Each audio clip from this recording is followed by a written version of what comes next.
Elon Musk has once again taken to Twitter to blast the Trump administration for their 180-degree turn on the Epstein story. So here's the classic clown makeup meme getting progressively worse. We will release the Epstein list. We just need more time. The Epstein list is on my desk. To finally, there is no Epstein list. That's right, guys.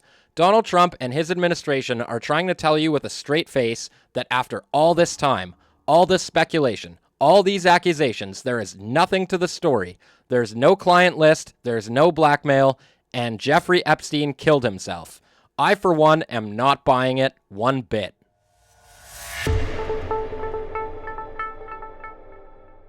What's up, everybody? Welcome back to another episode of Johnny Says So. Make sure you smash the like button and subscribe to the channel if you're not already. I don't know about you guys, but the Epstein story is something that I've been following for a long time. The implications of it are absolutely huge. A shadowy network that engages in horrible, despicable activity to blackmail politicians, heads of media, scientists, you name it, all orchestrated by Jeffrey Epstein, who conveniently unalived himself in prison. Now, this, of course, happened during Donald Trump's last administration. Donald Trump was indeed in the White House when Jeffrey Epstein supposedly took his own life while he was in jail. Now, this is one thing that the MAGA world has never really touched on or focused on too much. They always looked at it as a Democratic conspiracy. And to be fair, that is very valid because during Joe Biden's entire stint in the White House, there didn't seem to be much interest from that administration in revealing the files to the public or doing much investigation into it at all. So that's why a lot of people were genuinely excited when Donald Trump started talking about this in his bid for re-election in 2024. But all of that has come off the rails in a pretty spectacular way because, as you can see here, the Trump administration has disappointed a lot of people and said that there is nothing to see here. Check this out. So this is White House Press Secretary Karoline Leavitt. And the interesting thing about this video, besides the content of it, obviously, is just her change in demeanor from how she normally is. Now, she is normally very smug, sarcastic, and confident and peppy when delivering Trump administration talking points. But I don't know about you guys, but she looks rattled in this clip. Let's check it out. Caroline, okay, so the FBI looks at the circumstances surrounding the death of Jeffrey Epstein. According to the report, this systematic review revealed no incriminating client list. So what happened to the Epstein client list that the Attorney General said she had on her desk? Well, I think if you go back and look at what the Attorney General said in that interview, which was on your network, on Fox News. Got the quote. Go ahead. John Roberts said, DOJ may be releasing the list of Jeffrey Epstein's clients. Will that really happen? And she said, it's sitting on my desk right now to review. She 100% did say that. And watch Carolyn get even more rattled here trying to spin it. Yes, she was saying the entirety of all of the paperwork, all of the paper in relation to Jeffrey Epstein's crimes. That's what the Attorney General was referring to, and I'll let her speak for that. But again, when it comes to the FBI and the Department of Justice, they are more than committed to ensuring that bad people are put behind bars. They have an operation going on right now called Summer Heat, which has our murder rate trending in the lowest direction in United States history. Their emphasis on violent crime and locking up violent criminals has led to the arrest of 14,000 violent criminals. That's a 62% increase from the same time period last year. So this Attorney General and the FBI Director are committed to putting bad people behind bars where they belong. They promised an exhaustive review. That's what they did. For any further details, I would refer you to the Department of Justice. Okay.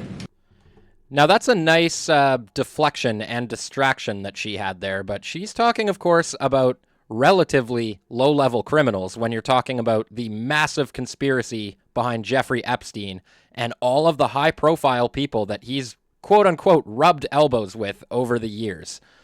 It's truly unbelievable. And guys, the interviewer from Fox is not lying when he said that Pam Bondi indeed said that the Epstein files were on her desk. Check it out. The DOJ may be releasing the list of Jeffrey Epstein's clients? Will that really happen? It's sitting on my desk right now to review. That's been a directive by President Trump. I'm reviewing that. I'm reviewing JFK files, MLK files. That's all in the process of being reviewed because that was done at the directive of the president from all of these agencies. Okay, so there it is. In my opinion, at least, there's no way to misconstrue that or twist it as the press secretary is trying to do. She was asked specifically about the list, not the files, but the list. And another thing, she references Donald Trump's directive to look into the Epstein files, but as I'm about to show you guys, this was always very shaky to begin with. Would you declassify the 9/11 files? Yeah. Would you declassify JFK files? Yeah. Would you, I did a lot of it. Would you declassify the Epstein files? Yeah, I would. All right. I guess I would. I think that less so because, you don't know. You don't want to affect people's lives if it's phony stuff in there because there's a lot of phony stuff with that whole world. But I think I would. So you don't want to affect people's lives if there's a lot of phony stuff in there. So Donald Trump has never struck me as the type of person to really care about affecting people's lives. Let's not forget, guys, he turns immediately vicious on anybody that turns on him. Just look at the recent controversy with Thomas Massie and Elon Musk, voicing opposition to his big, beautiful bill, pointing out rightly so that it would balloon government spending. Watch how quickly he turns on his former allies.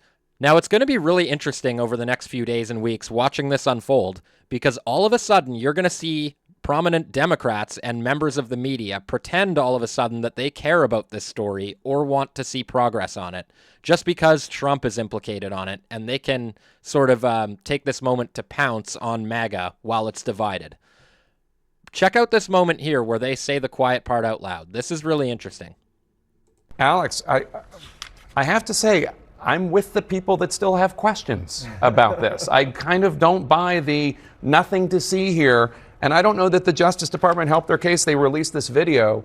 Let's show it. It shows no one entered the area surrounding Epstein's cell in the hours before he died. But there's something significant about this videotape. What is it? Well, here's one thing that some people on the internet are picking up on, which is that there is about a minute missing between 11:58 p.m., 58 seconds, and 12 a.m., the night that Epstein was apparently killed or died.